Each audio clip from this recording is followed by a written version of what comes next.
सध्या आपण आहोत श्री आनंद हॉस्पिटल सेलू या ठिकाणी. आपण पाहिलं असेल श्री भोलानाथ मोफत पानपोई सेंटर. आमचे पाचलेगावकर काका सुरू त्यांची मी पाहिलं आणि वाटलं की या काकाचं कुठंतरी कौतुक करावं म्हणून खास हा व्हिडिओ बनवतोय. आपण काकांनाच विचारूयात, काका कधीपासून ही मोफत पानपोईची सेवा करता तुम्ही? 1990 सालापासून ही योजना माझी उपक्रम चालू आहे. उन्हाळ्यामध्ये 4 महिने 4 महिने उन्हाळ्यामध्ये. बरं, का करावं असं वाटतंय? हे मला एक समाधान मिळतं, एक लोकांना पाणी पाजण्याचं पुण्याचं काम वाटतं, त्याच्यामुळे म्हणून हा उपक्रम मी राबवितो. बरोबर आहे. तर काकाचं म्हणणं आहे की उन्हाळ्यामध्ये जे पाणी खूप लागतं, मला माणसं जे वाटसरू असतात, जे रोज जाणारे येणारे लोक असतात, त्यांना मोफत पाणी जर दिलं तर या ठिकाणी एक मानसिक समाधान भेटतं. त्यामुळे या ठिकाणी काकाने हा उपक्रम सुरू केला 1990 पासून. आहे 1990 पासून. फक्त याच्या अगोदर कुठं होतं?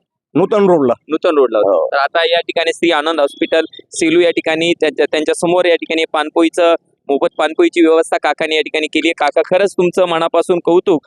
आणि आपल्याला सुद्धा विनंती आहे की आपण सेलू शहरामध्ये असाल तर या ठिकाणी या पानपोईचा आस्वाद घेण्यासाठी यावं, ही काकाची विनंती. बरोबर आहे की नाही का?